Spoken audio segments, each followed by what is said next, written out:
Welcome to Who Killed Haing Ngor. I'm still in Singapore, where I've been looking into organized crime syndicates. Singapore, of course, is a global financial hub. The government is notoriously strict. It cracks down on criminal activities large and small, all to maintain its role as an international financial powerhouse. It's also notoriously difficult to get Singaporeans to speak candidly about Singapore's flaws. The risk is just too high in a country with an existential need to maintain its squeaky clean reputation. One topic that Singaporean authorities would rather avoid talking about? Triads and gangs. In the 1960s and early 1970s, Singapore was a hotbed of organized crime. Singaporeans are human. They're not magically immune to the temptations of crime, no matter what image the government wants to project. Some are involved in narco-trafficking, money laundering, unlicensed crypto, the full range of illegal activities, the same as any other nationality. But there's a key difference. Most are smart enough to commit their crimes outside of Singapore, in Asia's more lawless nations, like Cambodia. In this episode, I go into a Singaporean criminal syndicate that operated in Cambodia in Haing Ngor's time frame. As gangsters tell me, it runs the NagaWorld casino. My name is Patricia Nunan, and this is Who Killed Haing Ngor. When the NagaWorld casino first opened up in Phnom Penh in May 1995, it was aboard a boat. A small ship, really. I don't remember if my friends and I ever referred to it as NagaWorld. To us, it was the floating casino. I never actually went aboard. I'm in Singapore, and I was catching up with an old friend, and to my delight and surprise, it turns out he actually visited the floating casino in Phnom Penh back in the 90s. So this is my friend Craig Martin, and I'll just throw this at you. What made you go? I was on a mission. I'd worked briefly at the British Embassy in Phnom Penh in Cambodia, and one of the ambassadors had a secret hobby, which was collecting casino chips. Now, it's not fitting for a British ambassador to rock up in a dodgy casino in Phnom Penh, so he asked me and asked would I go on his behalf. And of course I was delighted, so I went to the casino, and as well as enjoying the casino, I picked up some casino chips and handed them to the British ambassador, which he added to his collection with some delight, I might add. So it never crossed my mind before, but casino chips are all unique then? Well, I didn't realize this either, but apparently so. Right. I think he collected other things, coins and what have you, but casino chips was his particular penchant. Right. And you said you went at the same time, you went out with some of the lads partying at the casino. Well, I wouldn't say partying, it's a serious business of trying to outwit the Russian croupiers and Russian card dealers at the blackjack tables. But yeah, with some friends, we'd go to the casino for an evening and try and win. So what's it look like, and how would it compare to a Western casino? It's very much like an Asian casino. I haven't been in any Western casinos for a long, long time. Once you're in, it's very glitzy. Obviously no clocks and just the imagery to keep you there at the tables, attentive waiters and waitresses. A lot more people than you'd imagine for what then was a very poor time in Cambodia. So there's a lot of activity at the casinos, presumably not all of it legitimate in the sense of money flows and people gambling with a huge amount of money at some tables, groups of old ladies almost, with massive piles of chips, which would be thousands and thousands of dollars. So probably more going on than just people collecting chips for the British ambassador. NagaWorld is no longer aboard a boat. In 2003, it moved to a huge complex of buildings near the Independence Monument in Phnom Penh and extending almost as far as the river. I've still never been inside. NagaWorld was the first casino to open since the late 1960s, before Cambodia was swept up in war and the catastrophic Khmer Rouge period. It was 1995, the last year of Haing Ngor's life. The United Nations had left a year and a half earlier. Cambodia, in its democratic infancy, was back on its own. To me, NagaWorld represents a turning point. It's when Cambodia really began to embrace organized crime. Controversy erupted immediately. Only foreign passport holders were allowed into NagaWorld. Some lawmakers charged that a casino would do more economic damage than good. Plus, senior officials were bribed to support NagaWorld's opening, they said. But no charges were ever proven. The NagaWorld founder was Dr. Ken Lip Cheong, an ethnic Chinese businessman from Malaysia. He was the president of Ariston Limited, which won exclusive rights to develop casinos in Cambodia for 40 years, until 2035. It was a $1.3 billion deal in 1995 that also included ambitious plans for Ariston to develop the coastal city of Sihanoukville. But those plans were later abandoned by both sides.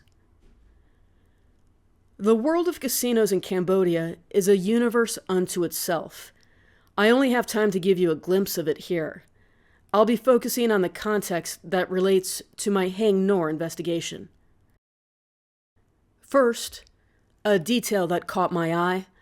It was a comment by Prince Ranarid at the casino's opening in a story by United Press International. He was Cambodia's so-called first prime minister in that doomed power-sharing arrangement with second Prime Minister Hun Sen. The government has banned the export of timber, Prince Ranarid said. So we have to find another source of income. What struck me was how matter-of-fact it was. Illegal logging made corrupt officials rich and helped support the Khmer Rouge. That prompted the international community to push for restrictions. So the government had to open a casino. That's what Prince Ranarid seemed to be saying. What his comment said to me?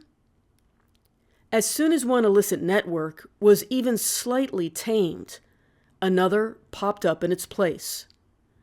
That's how Cambodia seems to work.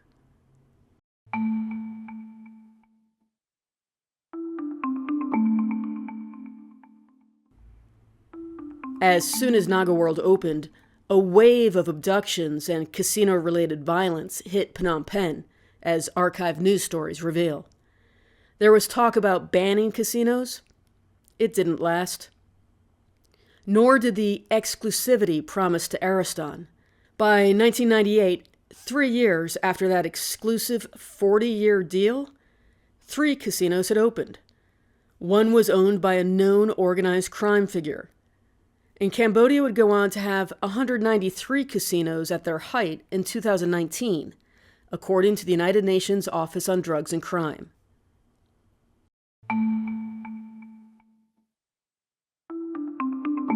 Let's go back to Singapore.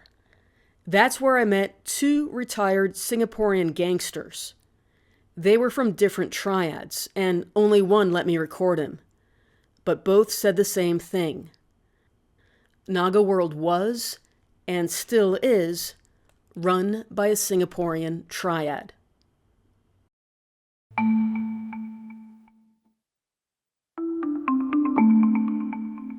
It began in the 1960s. A secret society is the same as a triad. This guy, his name is Bernard Heng Keng Sing. I can by heart now. I remember. He was from the Seetong secret society, and he became an armed robber. That's the voice of Lionel D'Souza. He was a detective with the Secret Societies branch of the Singapore Police Force. This audio is from the National Archives of Singapore, available online. D'Souza died in 2017.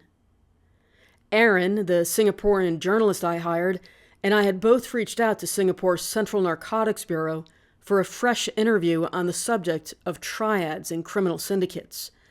Each of us was turned down. Now, Bernard Heng Kem Seng is sometimes listed as Bernard Lim. D'Souza arrested Bernard Heng, as I'm going to call him, for an attempted armed robbery in 1972. Haing was shot during the confrontation, ending up in the hospital. D'Souza went to visit him. The first question Bernard asked me, did you find a Buddha? I said yes.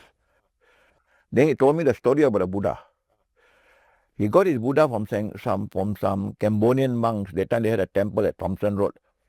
He went to get his Buddha. He had not much money. He said, okay, I pay you deposit. I'll come and pay you the rest. He never went to pay him. He told me he never paid. That's why he got caught. Bernard Haing tried to go straight for a few years. He dabbled in Christianity for a time. But the lure of triad life was just too strong. The next thing I heard from his friends all there, Seetong there, he's now in Holland. He fled to Amsterdam. Okay? Amsterdam is a damn corrupt place. All wanted buggers were there. There are a couple of reasons why I share that anecdote.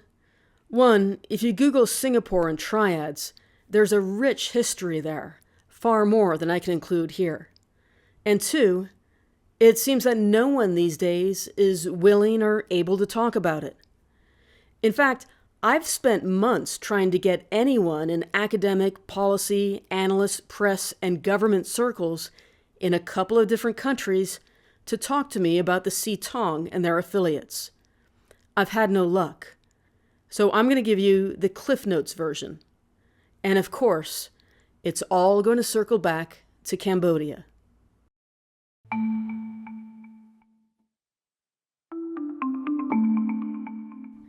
There's an image that may be useful to keep in mind. It's matryoshka, those Russian nesting dolls. A tiny doll fits inside a slightly bigger one, which fits inside another slightly bigger one, and so on. The Seetong is a largely Singaporean triad with some Malaysians in the mix. Its heyday was the 1960s and early 1970s. They ran protection rackets, engaged in illegal gambling, especially on horses, and ran the drug trade. They're the smallest doll. In 1973, the Singaporean government implemented the death penalty for drug trafficking. Not surprisingly, Seetong members left Singapore and went to Amsterdam, the capital of both the Netherlands and the global heroin trade. Bernard Haing was the second in command. The Seetong boss was Roland Tan. He was known as the Hainanese Kid. He'd fled to Amsterdam in 1969 after he murdered someone from a rival gang. Once in Amsterdam, the Seetong took on a new name. They were now the Kong, made up of a couple of different gangs and triads. Those words, Kong, happen to mean grandfather. But in the triad context, it means the company. The Kong prided themselves on business-like efficiency. It turns out Amsterdam of the 1970s was awash in Chinese triads, or at least the parts that dealt with the drug trade. Soon, the Kong were part of a bloody battle for control of the heroin trade. In 1978, Singaporean and Dutch authorities joined forces and cracked down.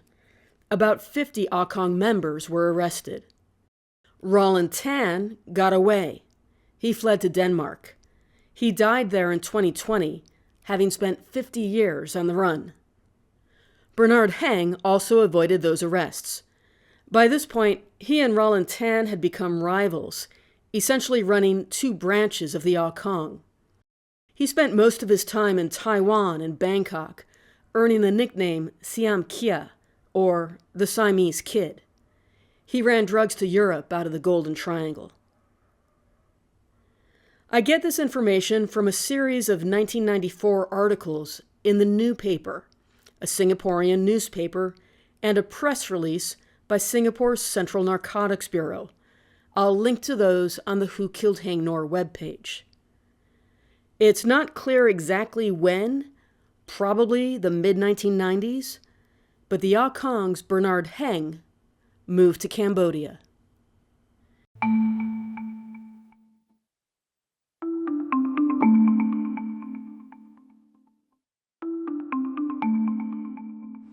Aaron and I headed to one of Singapore's famous hawker centers. These are open-aired food courts where vendors sell surprisingly good street food. They're a staple of most Singaporean neighborhoods. Here, we met John, a retired member of the Seetong triad. He'd worked internationally too, so thinking of those Russian dolls, he was also a member of the Akong. I was excited to meet John. I'd already interviewed another figure from a different triad, who I'm going to call Charlie. He had left behind the triad life and has a conventional job now, but he wouldn't let me record him. I was told John had no problem with it, as long as I didn't use his real name. The transcript to this episode will be on the Who Killed Haing Ngor webpage.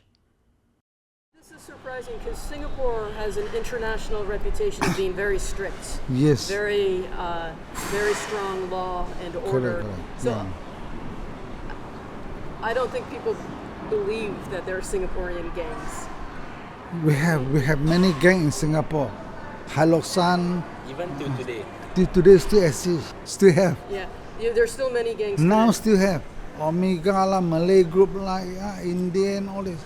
Now we still have, but not active. Those days you can open a casino, a mahjong table, a club, people gamble, you collect protection money. Every shop you can collect protection money. Nightclub also protection money. Now cannot. Now government very strict. So most of the street gang in Singapore not active. I had been advised not to dive into the topic of Cambodia or Haing Ngor right away. So I asked John about his and the Seetong's history. Let me just add here that John's identity was verified to me by a very reliable source. The Seetong was not like traditional triads. Those are secret societies governed by strict codes, traditions, and rituals. The Seetong is modern, created in 1960 Singapore. It was made up of criminals and fugitives, some of them sailors who'd once fled to sea, and most were of Hainanese descent. They then banded together for protection and to make money. Charlie had told me something interesting. Because the Akong were so new, they had dispensed with some old traditions, like keeping their operations relatively discreet. In some ways, they were much more like a Mexican cartel. They enjoyed their reputation for violence and were far quicker to use it. You said you're Christian. So Yes. is Akong Christian, or is it like Hakka, Hokkien? Is it? No. Akong is they don't believe all this crap. Religion, they don't not interested. No. They only talk about money. Money is power. John had first joined in the 1960s. To his parents' dismay, he was a hippie and enthralled with counterculture. So they threw him out. He joined the Seetong to survive, and his criminal life took off from there. In Singapore, he ran drugs and worked as an illegal bookie. When the police started to close in, he fled, sneaking away by boat to Indonesia, where he picked up a fake passport. Then he joined the Akong in Amsterdam. There, he spent about a decade doing everything from money laundering to diamond smuggling to forging passports to drug trafficking. He was not a hitman, but he was a violent guy. Once, on a trip to Bangkok, he barely escaped an assassination attempt. Other Asia forays saw him working in Macau. Oh, okay. So I wash money, laundering money for this Silver City boss. Macau Silver City Casino. Macau Silver City Casino. John used to sneak back into Singapore more or less annually to visit family. In 1996, he was caught. He spent 10 years in prison. That's when he became Christian. Volunteer to come to share the word of God to you lah. Hopefully you can change your life, to accept Christ. You see. Then in the prison they also have a pledge. Ask you to write. No more gang. Oh, yeah. You declare you are no more in this gang group. Right. So and you signed the pledge? You can sign. You sign lah. Right. So now. So for me, my Akong syndicate, my big boss, I told him, I draw a line there.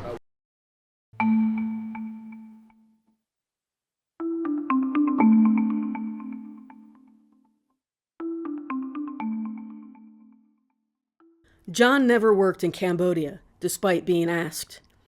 Before prison, he was affiliated with Roland Tan, whom he didn't want to betray. After prison, he knew that if he went, Bernard Haing would try to drag him back into the world of the Akong. To show you some photo. Okay. John told me he's been on the straight and narrow since his release from prison 20 years ago. I got a lot of photo, but then, okay. Still, at one point, he started scrolling through photos on his phone, looking for shots from a recent trip to Malaysia. This is the broken tooth lah. Much to my surprise, he showed us a selfie with a Malaysian business contact and Broken Tooth. He looks happy to be out of prison. He's out. He and this Broken Tooth was the 14K boss in Macau during the horrific triad wars of the 1990s. His real name is Wan Kwok Koi. He ran dodgy casinos and eventually spent 14 years in prison. He was released in 2012. That's like me pulling out my phone and showing you a selfie with John Gotti or Whitey Bulger. That's the scale we're talking about, if not larger.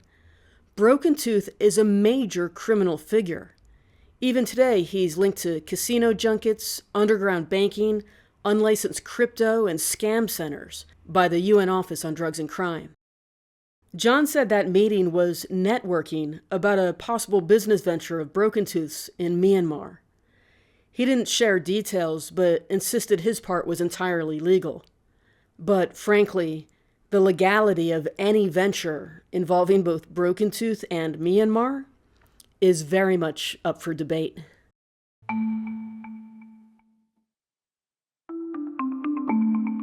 By this point, John seemed happy to talk, so I started to turn the conversation over to Haing Ngor. Is Akong in Cambodia? No. Our brother have. Our group of brother all run after they settle down. Yeah. They go to Cambodia. NagaWorld. Who has NagaWorld? NagaWorld, we have our brother there. There's one guy called Seetong. Bernard. He passed away already. He owned the hotel, casino. Siam Kia owned NagaWorld. Casino there. The Casino. from when it began? 90 plus. So that's Bernard Haing, also known as Siam Kia, the Siamese Kid, and the leader of one branch of the Akong. He's the one who was shot by Lionel D'Souza in Singapore because he said he didn't pay in full for the Buddha amulet he'd bought from Cambodian monks back in the 1970s. NagaWorld had opened aboard the ship in May 1995. Now John was telling me two things. NagaWorld was dirty from the very beginning, and the Akong's Bernard Haing worked in partnership with Prime Minister Hun Sen. He ran NagaWorld. He set up a casino with Hun Sen partner or whatnot. For NagaWorld? Okay. All under wash money, laundry money. Okay. And so, but do you know the name Haing Ngor? Don't know. No, okay. But that's interesting. So, could you go to NagaWorld? It's a casino for gambling. They wash money, laundry money. Wash money. Okay. Yeah. Can you borrow money from NagaWorld? They can. Yeah. They have credit for those business people. All this. You can borrow money from NagaWorld, and then if you cannot pay, what happens? Then they kidnap you lah. That Prime Minister Hun Sen is corrupt won't be a big surprise to the Cambodia heads, but this is potentially a huge piece in the Haing Ngor puzzle. Before we go ahead, a quick timeout here. I reached out to NagaCorp, the parent company of NagaWorld, for an interview with a media officer about the casino's alleged links to organized crime. I have not heard back. Several press reports dating back to the early 2000s describe NagaWorld founder Chen Lip Kiang as an economic advisor to Hun Sen. But I need to be perfectly clear. I've never seen even one allegation that Chen Lip Kiang was ever linked to organized criminal groups or a triad. And that's across human rights records, academia, press, government reports, anything I could find. He died in 2023, celebrated as one of Malaysia's most successful businessmen. Frank and I also tried to get an interview with Prime Minister Hun Sen. We have still never heard back. As you can tell, chatting with John could be a little meandering, but I wanted to follow up on what he said about Hun Sen. What he's about to say is corroborated by news stories. There was that wave of abductions in Phnom Penh reported after NagaWorld opened. The muscle behind those were corrupt elements of the Cambodian military. But if you borrow money and you can't pay, then they will what hold you hostage. right? Get your family member to come and pay up. Interesting. You see? And Hun Sen was involved. Any other? Hun Sen relative, brother and all his cousin, they are behind the scene. Hun Sen cannot show face, but they're behind. So people want to work with you because you have the power, army power. Interesting. Okay. Army controlled all the casino behind. You must give them a share. Oh, okay. So anything happen or what, they can close one eyes. Is it the army who does the kidnapping? Sometime.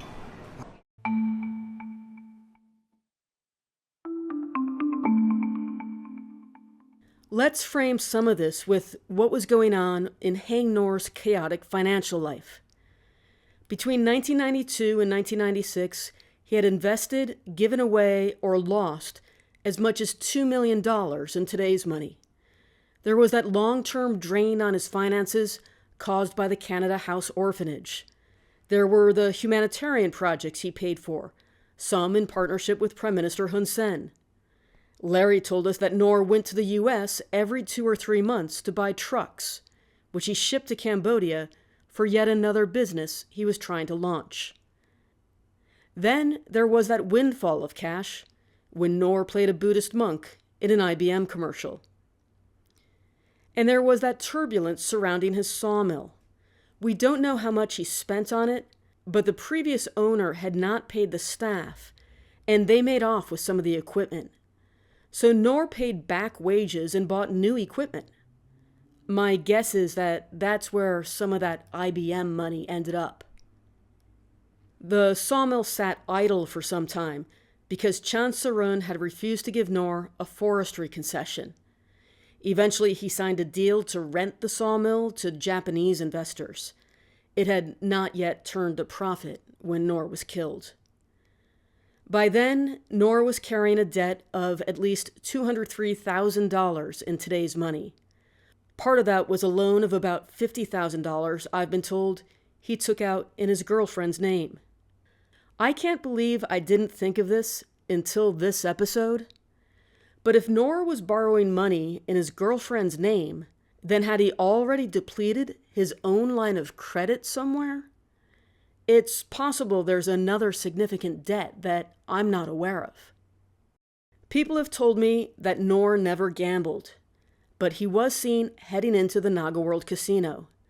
And just about all of this was going down as Cambodia was experiencing an explosion in new banks between 1994 and 1995.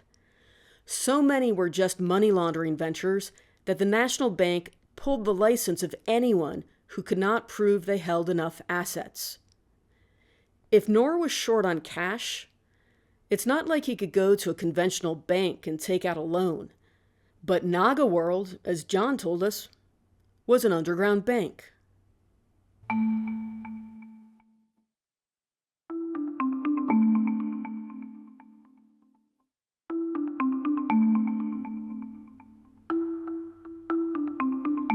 No one is more painfully aware than I am that with my investigation, I haven't proven anything. Despite 3 years on this project, I am short on evidence. But I have gathered enough information to paint 3 plausible scenarios for what may have gotten Haing Ngor killed.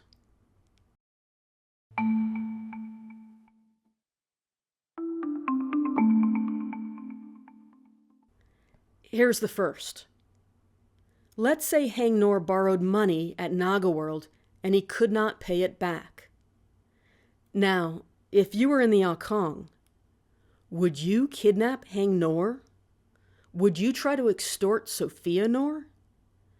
Ngor was friends with Hun Sen, NagaWorld's alleged money laundering patron. His brother is another power player, Chan Sarun. Are those people you're really going to mess with? Would you risk NagaWorld itself as a money laundering venture? Or is it far more likely that Haing Ngor was entirely safe as long as he was in Cambodia?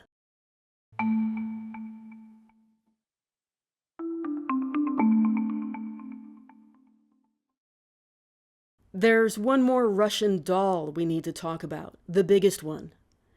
It's a criminal alliance known as the Samgor. It's almost like a United Nations of triads and organized crime groups. It was founded by a Chinese Canadian in the 1990s, and its members include the Kong, the Bamboo Union, 14K, Big Circle Boys, Sun Yian, and Wo Xing Wo. The best reporting I've seen on the Samgor is a 2019 investigation by Reuters, which refers to its founder, Seichi Lop, as Asia's El Chapo. The Reuters story is a little vague on when the Samgor alliance took shape, but John was asked to work with them before his arrest in 1996. I pushed John on the question of whether the Kong would ever pursue a debt overseas. They did at times. Or they could ask a favor of another group in the Samgor. Okay, like there's one guy, he from Cambodia. So some businessmen look for people, owe money, then they migrate or they go off to Europe. So they will contact us. And can you get someone to look, check for me this guy? He owe people money, now he's on the run. Can you help us to find him? So we will go and find, look around all the Chinatown, all these Chinese people. This guy, where is he? Then once we get him, we will arrest him, hold him hostage. Then get his family to settle the money. Okay. But would you kill someone in a different country? For me, I don't kill our worker, our hitman. But would Kong send someone to kill yes. in another country? Yeah. If they owed money? Yeah, if they betray, owe money or betrayed. Betrayal. That's an interesting thought. So is disrespect. Let's keep in mind a few things we've learned about Ngor. He had strong opinions and a moral compass, and he was triggered by things like corruption. He also had a real abrasive streak. This is speculation, but I've wondered for some time if he borrowed money and also somehow managed to piss that person off. So that's a hypothetical I put to John. No, you see, in our line, Yeah. when money concern, any breach of trust, you have to face this. Either they get rid of you or they ask you to give you time to pay back. But if I disrespect you and say I'm not going to pay you back, I don't. Then we have to get rid of you. Haing Ngor had a temper and he had debt. he was seen going into NagaWorld. Through the Samgor, or even on their own, the Ah Kong had international reach, as far as Los Angeles. To me, it's quite possible they killed Haing Ngor.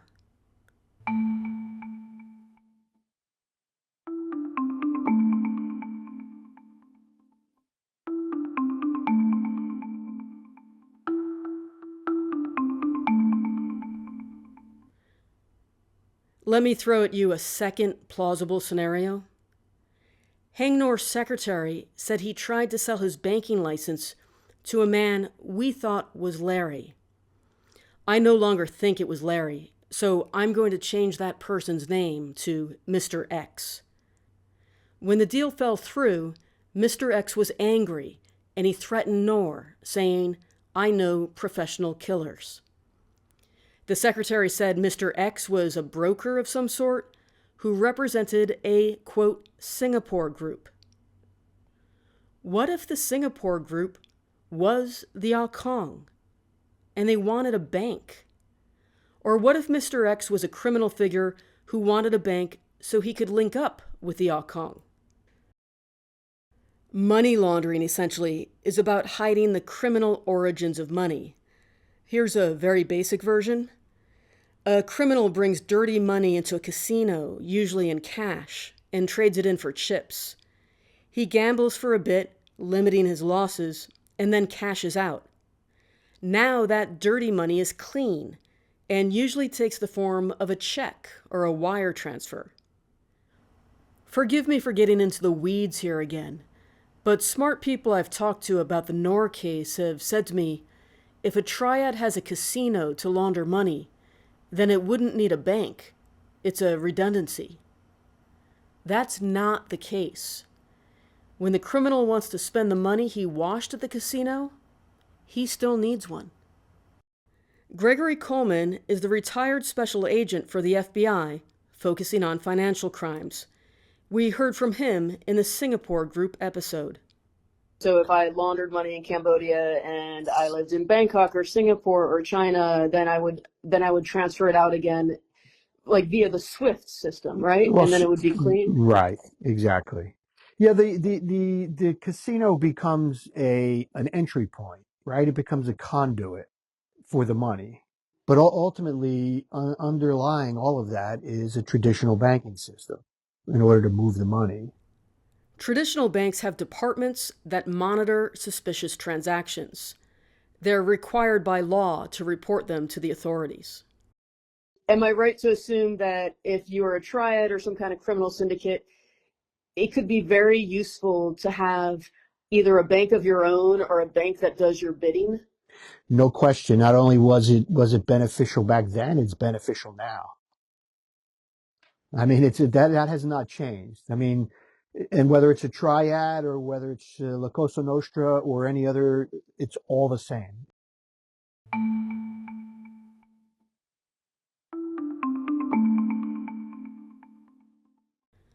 John had never worked in Cambodia, so he didn't know the answer to this question.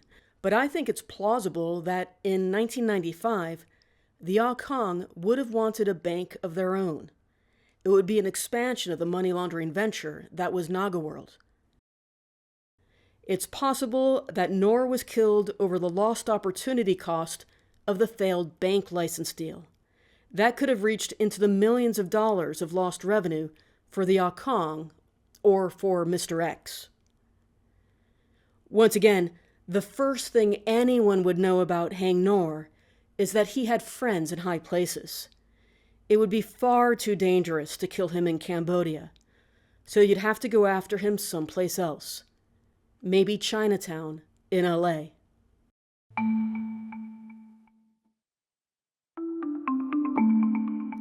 My third plausible scenario, Ngor was killed over some combination of both, his debt and how he blew the bank license deal. The man was skating on very thin ice. My interviews with Charlie and John offer possible resolution to the Haing Ngor mystery.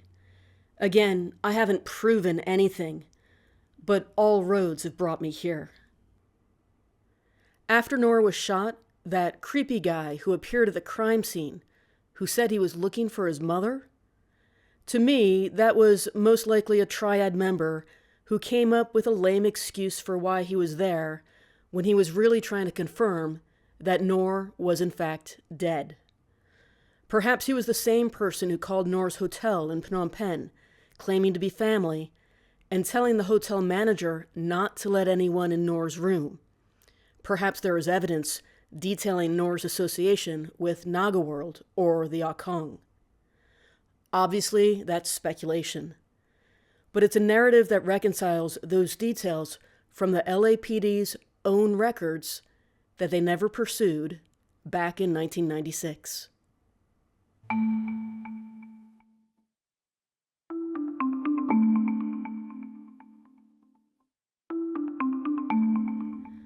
An obvious question that Aaron and I had for John, since he never worked in Cambodia, could he put us in touch with people who did, in Haing Ngor's day? People who would know even more about the scene at NagaWorld. Bernard Haing died in Cambodia in 2023. But there are others. He could, he said. But right now it would be extremely difficult. In January 2026, Cambodia extradited the head of the Prince Group to China. It's a Chinese conglomerate that served as a cover for a massive online fraud organization. You know, the kind forcing modern-day slaves to carry out cyber scams, like we heard about in my Metastasis episode. The extradition came after the U.S. Department of Justice and the UK launched a coordinated operation against the Prince Group.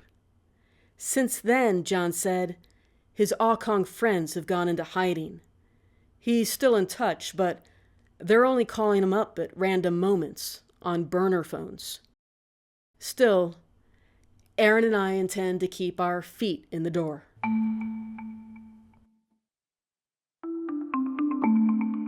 In a bit of bright news, Jason Chen was released from ICE custody earlier this year. He's one of the trio of former gang members we believe was wrongfully convicted of Ngor's murder and a client of the Innocence Center. We spoke on the phone for the first time. Jason explained that he's still not entirely out of the woods. He could still face deportation to China. He's remarkably fatalistic about it. He's got distant family there. And after 30 years locked up for a crime he did not commit, he can probably survive anything. Tak Sun Tan, another of that trio, also faces possible deportation to Cambodia. Indra Lim, the third of the group, is a U.S. citizen. He's living a quiet life in California.